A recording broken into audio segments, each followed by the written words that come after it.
Hello, this is Meghnad and you're watching Sansad Watch, where we tell you what the leaders you elected are doing for you. Over the course of the last 5 episodes, we have discussed some of the bills passed by Parliament during the monsoon session. But today is a special episode. I'm going to tell you about how some laws that govern us are not put through the conventional process of voting through Parliament, introduction, consideration, and passing. Instead, there are laws that are just fun little farmans and diktats by the government, and you and I must follow them. Ever heard of rules, codes, subordinate legislation? Yeah, that's what we are going to deal with today.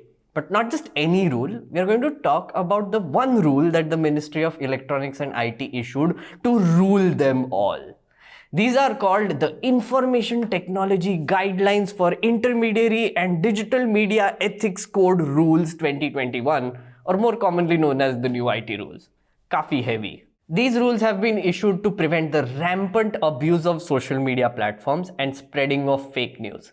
But it's a lot more than just that. What makes these rules so important is that they are trying to regulate streaming platforms and digital news portals like News Laundry. To understand what is happening, I need to tell you a little bit of a story. Our story begins in simpler times, back when there was a clear demarcation between different types of mass media, print, radio, and television. The government kept control on these mediums. For example, did you know that private radio is not allowed to broadcast news legally at all? Yeah, that's a thing. Anyway, the government made multiple laws to regulate the media. Just to give you an idea, a total of more than 75 acts and rules are applicable to the media industry today. Now, many of these laws were set up to self-regulate. This is based on a belief that media houses and industry as a whole should be independent from government control.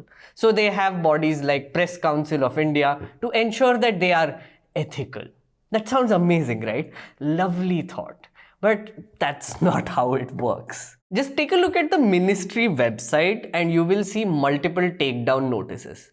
I mean, they took down Comedy Central and, of course, NDTV. Yeah. So behind the scenes, the government has made sure that they can manipulate the media through licensing, advertising, controlling inflow of foreign funding, and regulating taxes. The twist in our story is this dastardly thing called the internet. When the internet arrived in India, something strange happened. Information sharing became free-flowing, and the internet allowed this information to be shared as text, audio, and video. So basically, all the old mediums combined, but really difficult to control. Websites came up and started challenging legacy media and the regulatory setup around it. Because hey, we aren't dependent on ads, nor do we need a license to broadcast this video you are watching. Independent digital media platforms turned out to be a massive challenge for not just the government, but even the traditional family-run media conglomerates.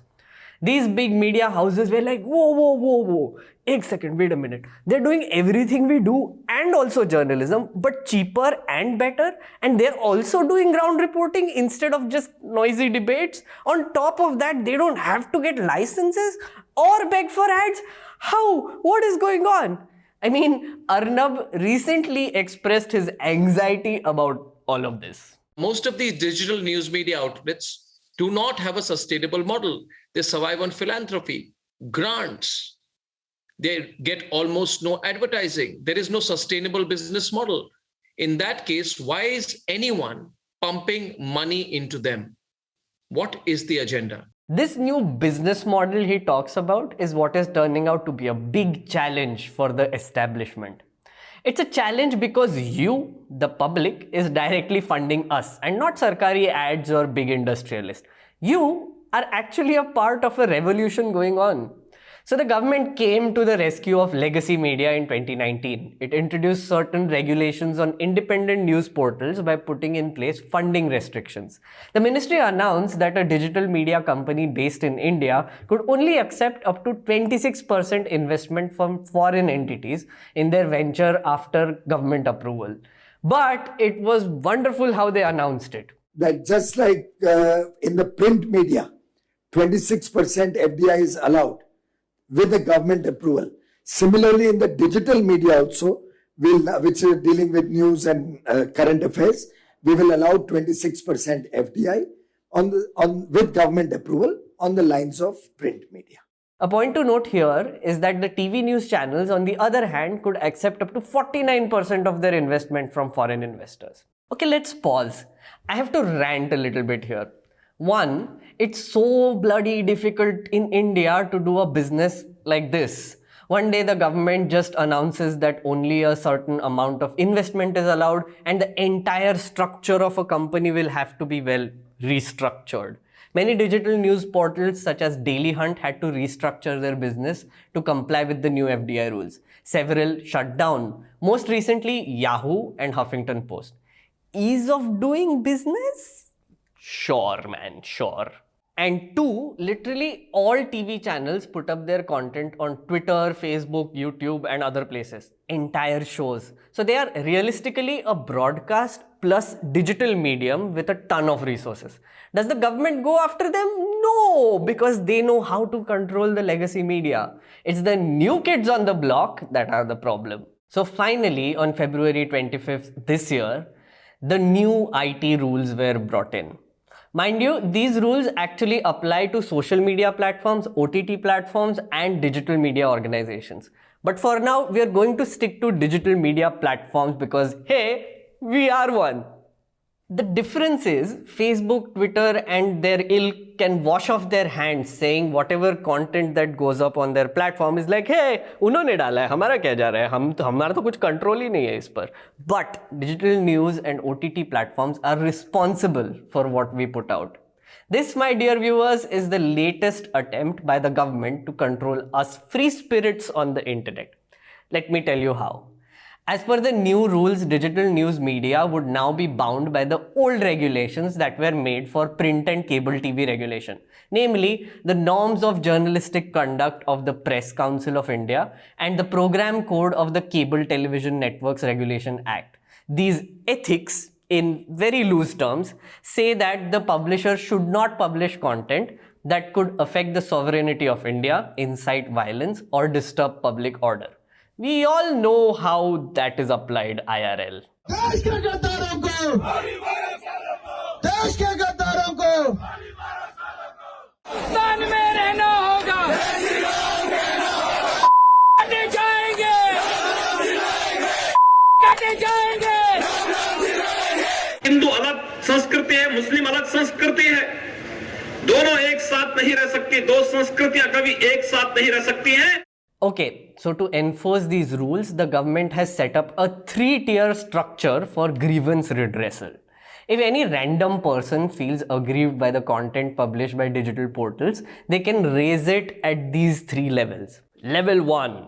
Every publisher is supposed to appoint an in-house Chief Grievance Officer or a CGO to address any complaints. The name and contact details of this officer have to be explicitly visible on the publisher's portal. Once a complaint is filed, the CGO is supposed to respond to all queries within 15 days. Mind you, the objections can be only raised if there is a violation of the code of ethics. And as we all know, every internet troll has tattooed the code of ethics on their chest, like Gajni. Yeah.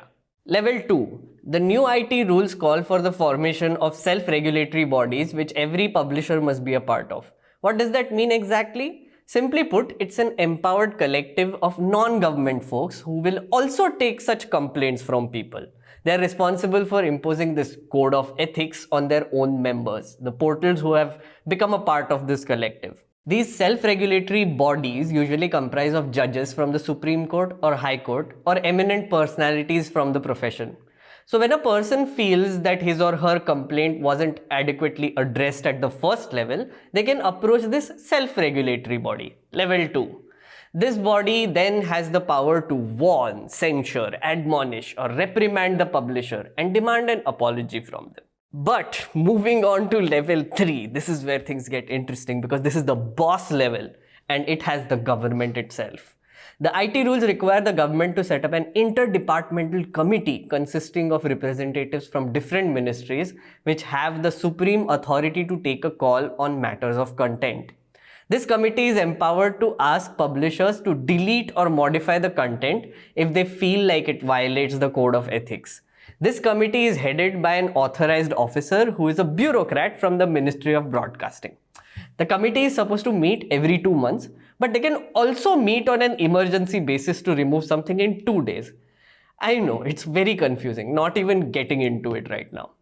What's more problematic is that the authorized officer can ask any publisher to modify or delete any of their content without a hearing if they feel that the matter is of utmost urgency.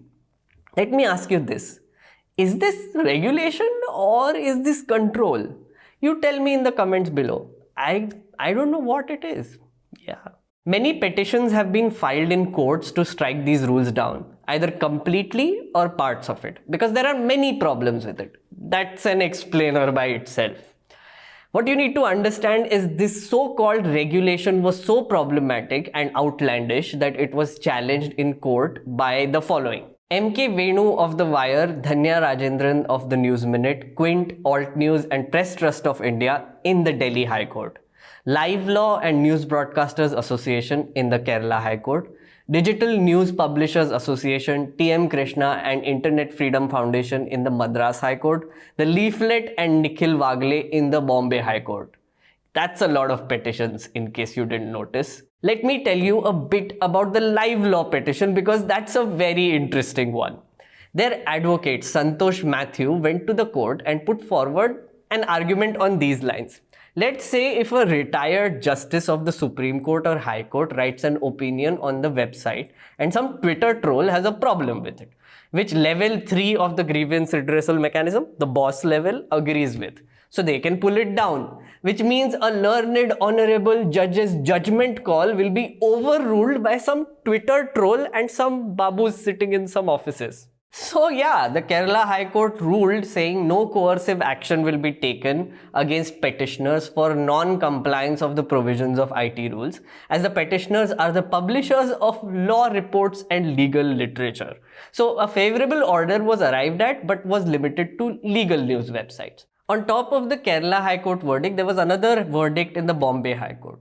This court ruled that the code of ethics being brought in for digital media went beyond the scope of the IT Act and was also at odds with the right to freedom enshrined in our constitution. There are many more pending petitions which will come up for hearing soon, and we will keep a watch on it for sure. Here's the thing, regulation exists to protect consumers and make an industry ecosystem more robust and help it grow, not to protect the government at the cost of everybody else. Which is why parliamentary debates are important.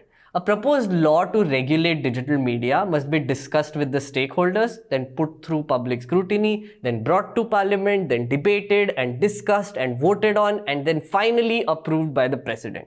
That is how you make a good law, not by using backdoor entry type rules that are more of a diktat than a well thought out law for public good. That's all I have for you this week. Remember, if you want to make Parliament great again, you need to watch it first. The subscription model is something that keeps News Laundry afloat, but we need hundreds of thousands of people to completely transform the news ecosystem.